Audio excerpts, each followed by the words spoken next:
The following joke is based on a true story. Oh my gosh, this is so cute! You have Loki's horns from the movies and Loki's horns from the comics. Oh my god, wait, this is Loki and Sylvie. Ah!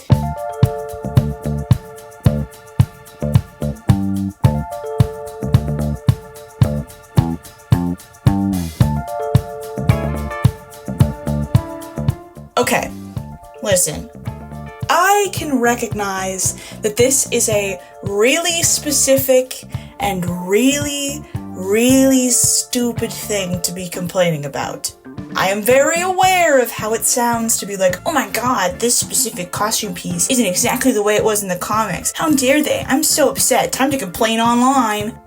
However, A, this is my video, and I'm going to talk about what I want. B, you clicked on this video, so clearly you want to hear me complain. And C, even though this is a very small detail, I do feel like some of the time it's relevant to analyze small details, because they can be emblematic of a larger issue, in this case, how adaptation can change or even lose meaning. Honestly, usually I'm not even really a comics person, let alone a comics person who is obsessed with small details. I've seen almost everything in the MCU, but up until a year ago, I hadn't even read a single comic. However, what I am is a massive Loki fan. Yes, I am unfortunately one of those people, but it's not because he's hot. I'm a villain. Remember? At last. Common sense.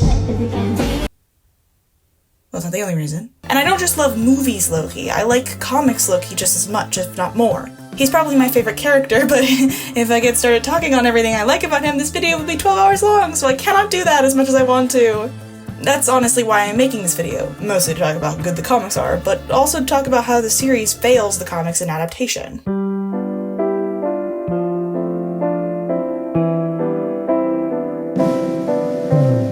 Alright, in order for you to understand what makes this such a good symbol in the first place, you need to understand the plot of Agent of Asgard. AOA is about... How do I explain this? Okay, everybody hold on, because things are about to get very complicated, but I'm gonna try my best to simplify and not go off on really long tangents.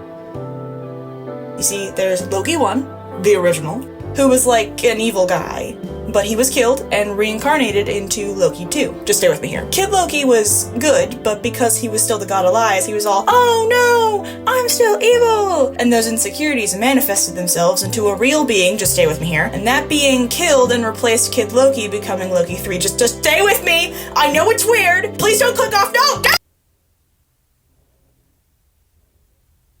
I kind of like to think of it as half reincarnation. Loki's soul was reincarnated, but not his body. Don't be mistaken though, even though he is walking around wearing Loki 2's corpse, this is still Loki, who is now an adult. Technically, this event didn't even happen in AOA, but the reason I'm explaining it is because it carries the entire rest of the comic. This version of Loki's very first act was to murder the previous version, a child no less, in cold blood, then secretly steal his body and his life and pretend everything is fine and normal. Because of this event and his past in general, guilt eats away at Loki. It quite literally haunts him, and it guides every action he does in this comic. The entire plot of this run is him working for Asgard in an attempt to clear away his past evil deeds.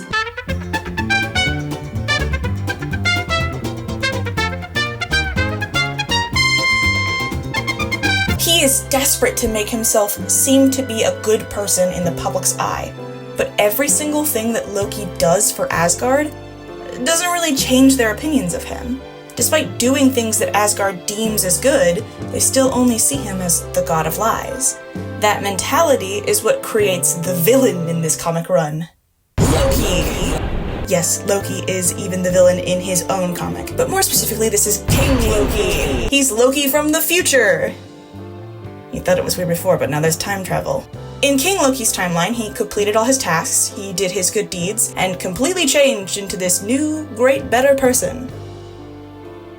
But still no one trusted him. Loki bent over backwards to try and force himself to be the person, the god, they wanted him to be. But still, people turned their backs on him. Because, after all, the god of lies is still the god of lies. And all this pressure coming from people who were expecting him to be evil just pushed him in that direction even more. And now he's here to push past Loki as well. For, plot reasons.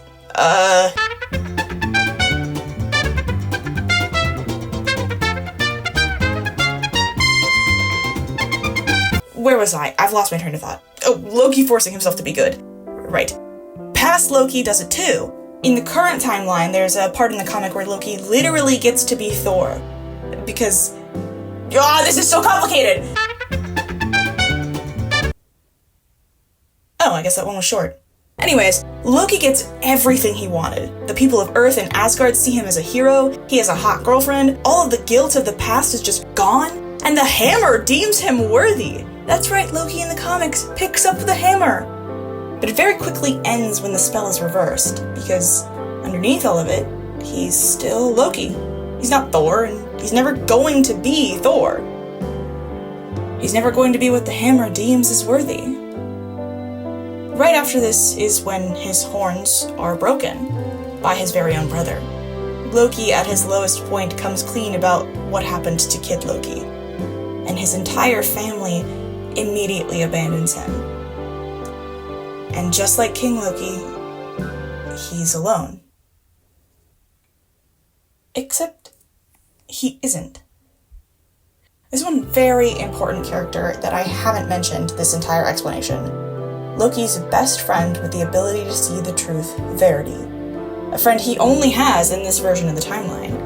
A friend who doesn't abandon him. She sticks by his side and she wants him around, even after learning about all his warts.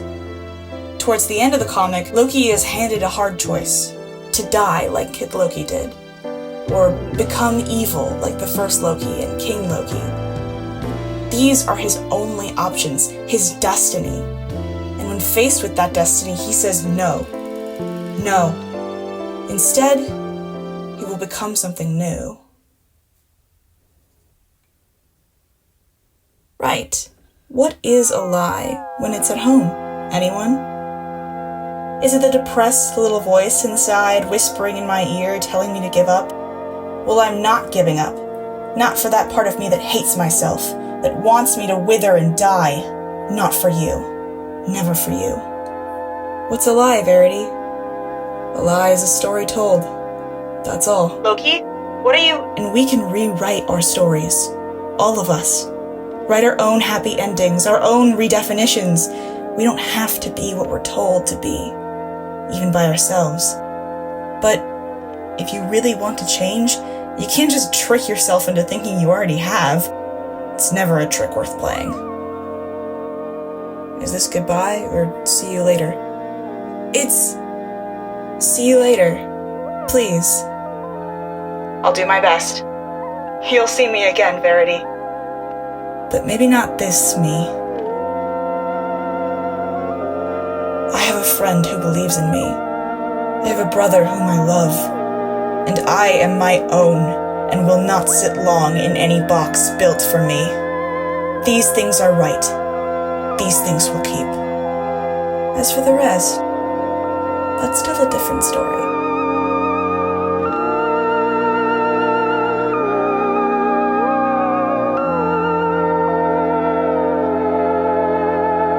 This is when he changes his title from the God of Lies to the God of Stories. For what is a lie but a story we tell? This time, he has changed for himself. And there are some things he can never change about himself. He will never be Thor, he will never be worthy, he'll never be accepted by Asgard, and he will always be broken. But these are things that he has accepted about himself.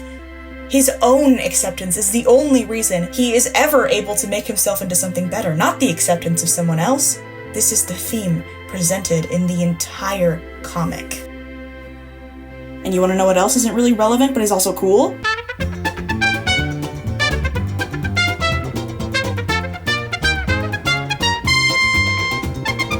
And this theme of accepting your flaws is not shown through just his broken horns either. The entire God of Stories design only goes to support this. He has a gap in his teeth, his once smooth hair is now choppy and short, his clothes have all been torn on the ends, and hell, he isn't even wearing any shoes. Those dogs are barking. God, I hate that I said that. You could go so far as to say this guy is a mess. They are not well put together at all. And that's okay. He isn't perfect. He isn't good. That doesn't mean she's evil either. She's just Loki. And she's accepted that she'll always be Loki. She's not gonna bend over backwards to work for people who won't work for her anymore. She's not gonna force herself to be someone else's definition of good. She will not sit long in any box built for her. AOA is about self-acceptance, loving the imperfections about yourself and refusing to change for the sake of others who don't have your best interests at heart. And all of those themes and ideas are perfectly shown through the symbol that is Loki's one broken horn. And then in the series, they just slap the horns onto Sylvie's head. Now, I am well aware that the Loki series is not a direct adaptation of AOA. One is a sci-fi time travel cop show, and the other is a fantasy time travel secret agent series. Actually, now that I'm saying it out loud, the two are more similar than I thought. Just trust me, they are very different. But Loki, the show, takes a lot of the same themes and ideas from AOA and repurposes them in the series. So I still think it is relevant to compare them. Especially when they pull some bullshit like this! Why do I have such a problem with this, you're probably wondering. This is an adaptation. It's okay for an adaptation to change things or to throw in its own new ideas or repurpose old ideas. And I agree completely. So what's the problem? Well, I just spent the past, 16 minutes explaining to you why this Loki design is the way it is. It's all designed and made to purposefully show this theme. So here's my question. Why did the creators of the show decide to give Sylvie one broken horn? And I genuinely am asking because I'm not really certain on the answer. Before I read the comics, I thought, well, this is just the classic Lady Loki look. And Sylvie was supposed to be, for some reason, our version of MCU's Lady Loki. But here's the issue with that. This is not Lady Loki. This is Lady Loki. AKA Loki's mind and Lady Sif's body. Yeah, somehow the comics get even more confusing. This Lady Loki is known for having the tall horns and the weird circles in her hair. As far as I am aware, based on my admittedly limited knowledge, the only time Loki wears one broken horn is after he becomes the god of stories in Agent of Asgard, and it is worn by both the male and female forms. If they were really trying to make this character our version of Lady Loki, they should have given her something like this. Instead, they gave her the AOA horns. Why? Maybe they genuinely didn't know the difference between this Loki and this Loki. And for everyday audiences, that's fair. Even I didn't know the difference for a long time. However, these are the people working on the Loki show. I feel like if anybody would know this kind of thing, it would be the people working on adapting his stories for television, right? Now, it's also entirely possible that they were trying to make Sylvie more like this character rather than this character. From my understanding, though, Sylvie isn't really like either of them. She's kind of her own thing with a little bit of Enchantress mixed in there. Perhaps they really genuinely thought it fit her character thematically? The only thing that I can see it maybe connecting to is the fact that Sylvie doesn't like to be associated with Loki, so she wears a broken Loki symbol. But if that's really the case, why does she wear the horns at all? If I were her and I didn't want to be associated with Loki, you would not find me in a 10-foot radius of these horns. And if the horns are really so important to her that she wears them despite not wanting to be seen as Loki, and despite the fact that they're broken, why does she get rid of them and never wear them again? I don't really know what the answer is as to why they gave Sylvie these horns. I really wish that I could ask the costume designer what the purpose was, but unfortunately, I do not have access to that. What really intrigued me about the story was that this was a female variant of Loki who was a lot more in line with the Enchantress character that we know from the comics, but also in a sense a complete reimagining of the Enchantress. And I thought there was something very interesting in that, like taking these two kind of identities of Loki but doing something a little bit different. Keep it together. It's gonna be fine. We still needed cues to her being a Loki, but she needed to feel armored in a more lost and found sort of way as well, sort of as if she was picking up pieces along the way in her hideout. It's as if Sylvie needed to feel as though she was trying to recede into these worlds a little bit, but also be badass, tough, and armored. They've borrowed things from Loki, sort of the gold shape around the neck and the leather and the cape. The green circles on the arms are the greens for Loki, obviously, and there's little bits of Enchantress there as well. We really wanted it to be super practical, something that you can fight in and that Sylvie could be on the run in, rather than high heels and a leotard. My best guess is that this happened when they were haphazardly blending together Loki and the Enchantress. Most likely they wanted to give her a symbol that clearly shows, hey, this is Loki!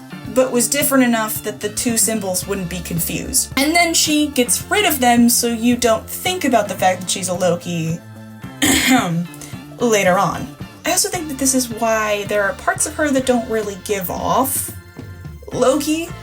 She has blonde hair, which Loki has never had, cut in a way that Loki has never worn it, even in her female form. The only thing I'd say they got right here is the armor, which ironically is also very reminiscent of AOA's armor. She doesn't even go by the name Loki because they don't want to remind you of the fact that she's the same person. But all of these are logistical reasons. None of them feel as impactful as it does in the comics. The entire run of AOA is building up to this very moment. Every event that happens in the comics only exists because it is laying the groundwork for this change. His guilt over his past, his desperation to be something else, breaking the horns because he came clean to Thor, and finally changing into something that he wants to be. But for Sylvie, she wears them for her first appearance and then never wears them again. There's no emotional buildup, no thematic weight. It doesn't even really feel like her symbol because it's just an offshoot of Loki's symbol.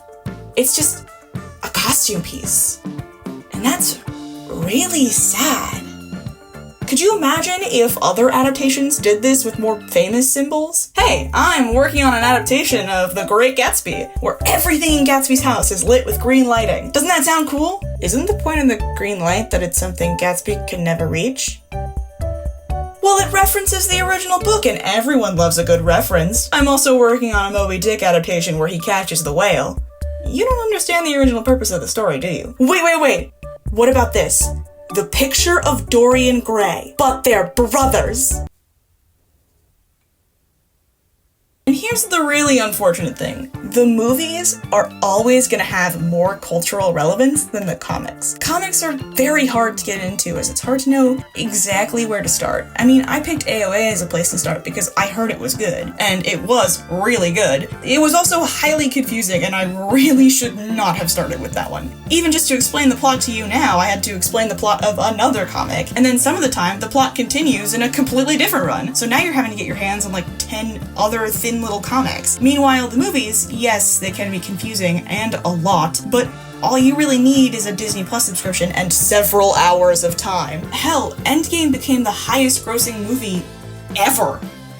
There are tons and tons of people who will only ever watch the movies, including myself for a long time. And now there are tons and tons of people who will only ever associate this symbol with Sylvie. The original intent has been completely lost and stripped away in favor of this.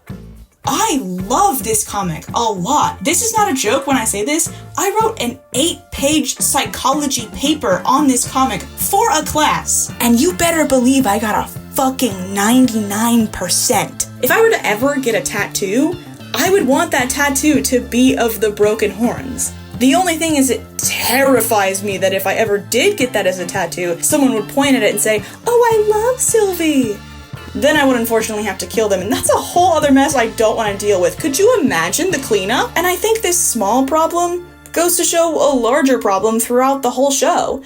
This is not the only time that this problem is shown. The other kind of small example I can think of, but like a more blatant example, is President Loki. So President Loki is a reference to the Vote Loki comic, another very popular Loki comic. And he was kind of, I wouldn't say he was plastered all over the marketing, but he was very much so front and center. He was the final beat of the trailer. They put his face onto merchandise. They sold Vote Loki pins. They made it kind of clear to everyone that they were going to try and adapt Vote Loki. And when it came time for the show proper, they did not adapt Vote Loki. He is merely just a guy who shows up in a sea of other guys and does random, completely unrelated to Vote Loki things. It is just a reference, which I would have less of a problem with this one if he wasn't so front and center in the marketing. They really made it seem like this was gonna be Vote Loki, and it wasn't. And this kind of problem is plastered all over the show. Like I said before, the Loki series tries to do a lot of the same things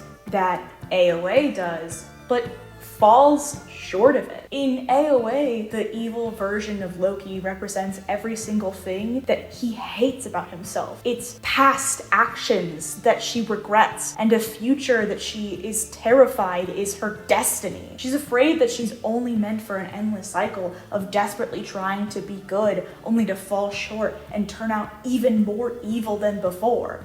The embrace at the end is an acceptance of all of those imperfections, the negative parts, or at least the things that other people see as negative parts. The acceptance of one's past, the acceptance of one's possible future. Again, it's another thing that perfectly ties together all of the themes that the comic is trying to present. And in the Loki series, the evil Loki is his girlfriend. She is there to have a tragic backstory and for him to have someone to romance. And in season 2, she is barely in it. She only shows up to get in the way and spout ideology that doesn't even make any sense. She's such a frustrating character, and not even in the sense of like, I hate you because you did bad and evil things, but in the sense of like, you're so poorly written, it bothers me. They are so unwilling to have the patience to take the time with their characters that's necessary for this kind of story. AOA works because Loki is already redeemed. All these questions of like, what do I do after my redemption arc is done? Is my redemption arc ever done? Will I turn evil again? They all fit into his story because he's already redeemed. If it was like post-Infinity War, but he's still alive Loki, I would understand it more. I'd still say it's inconsistent, but I would understand it more. But it's not. It's post-Avengers Loki, where he's at his most evil. And they want him to have a redemption arc, they want him to be a good boy protagonist, but they also want to do all these same ideas from AOA without putting any of the legwork in. I do overall also think that season 2 is better than season 1, in part because they were pushing away from making random connections to the comics. They started doing their own thing. They started adding their own characters, adding their own lore, and the references, at least to the Loki comics, dwindle. The one big one there is him referencing the God of Stories, which I think still works in this context, because it works in this context, right? It's a good connection to Loki's new power and his future role. A lot of the time in the series, and especially in this episode, they make lines referencing story tropes and how people do or don't fit into those story tropes. And since all the way back in season 1, Loki has been afraid of meeting this certain destiny, albeit a different destiny than AOA, but a destiny nonetheless. So the fact that he says, I can rewrite this planned story for me, I can change my destiny. I don't have to do what He Who Remains wants or plans. I can break free from his control, finally gain free will. All of these things are represented throughout the actual Loki series and throughout Loki's actual character. It all ties together. There's a lack of understanding of what people like about Loki, both in the comics and in the older movies. His character has been absolutely flanderized to hell and back, stripped of all his faults and traits that attracted people to him in the first place. And that's the reason that I don't really like the Loki series. Wait, what's that? Is that a picture of me wearing Loki series merch? Is that a picture of me dressed as TVA Loki? No, don't disprove my point!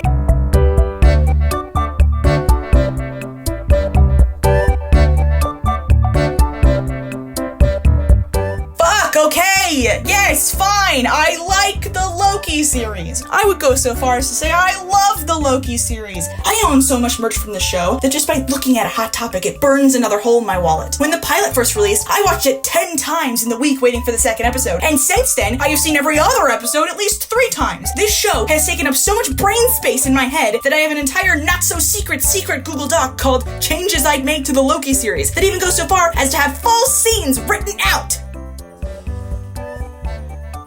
None of this means that I don't agree with my critique or that I don't think the series has problems. I actually think the series has a lot of problems. See earlier comment about changes I'd make to the Loki series. But for everything the series gets wrong, it does something else right. Yes, I don't think they should have given Sylvie a broken horn. There's actually a lot of changes I'd make about Sylvie, but we're not gonna get into that right now, or we'll lose the plot again. But just looking at that is ignoring every other costume, including costumes like this. This is amazing, and I love everything about it. Yes, I even love the shitty shoes. The way that the temporal loom ages him, the way his horns are the same material as He Who Remains' his castle, showing a direct connection between the two of them, the way that they still use green colors and a fantasy style of clothing, but the colors are muted and it's not nearly as ostentatious or expensive as every other outfit that Loki wears, showing how little he cares about himself or his appearance right now. The way the fabric swoops, creating lines much like how it is in the Time Tree. This outfit has so much thought and love and care put into it, and as a result it looks so good. And I would argue it fits this version of Loki's character in this moment so much more than if they had just straight up copied AOA. In fact, the thing that I think is the coolest about this outfit is that it looks a lot more like King Loki than AOA Loki. I feel like that's a fun little connection, considering that even though one of these characters is evil and the other is good, both of them gain a throne and end up alone. That's so interesting. And of course, even putting these two side by side, these two are still completely different outfits. The Loki show is so different from AOA that, of course, an outfit that is entirely different works better than an exact copy. I support changes in adapting something. I think most, if not all, adaptations should change things, especially when you are crossing mediums. It is important to do something new and fresh instead of just the same thing again. Why would I want to watch a carbon copy when I can just as easily rewatch the original? But while you're adapting, you also have to understand what worked about the original in the first place. You can't just take ideas and put them anywhere you want to. If you change things and that adaptation becomes more well-known in the public's eye, then you have ostensibly changed the symbol in everyone's mind forever. And when things are changed for the worse, it sucks. It's so easy to get lost in the sauce of content and form opinions on something just based on the surface level stuff you see, instead of going back and actually looking at the original intent from the original text.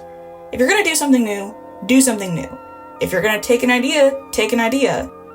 But either way, put some thought into it, and don't ruin it for everyone.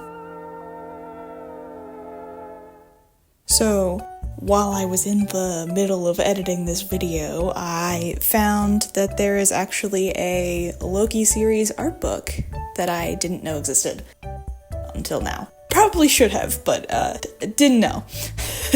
And there are some Sylvie pages in it. Some interesting things to note.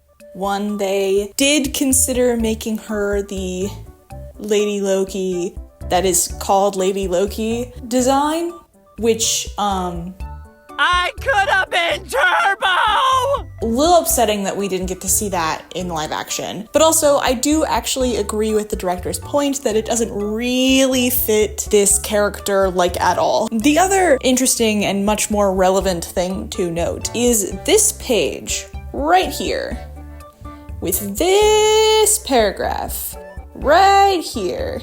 Now, you probably can't read this paragraph because it is very blurry, so I'm gonna read it for you. The horned piece. I immediately fucked that up. Wow, I immediately fucked that up.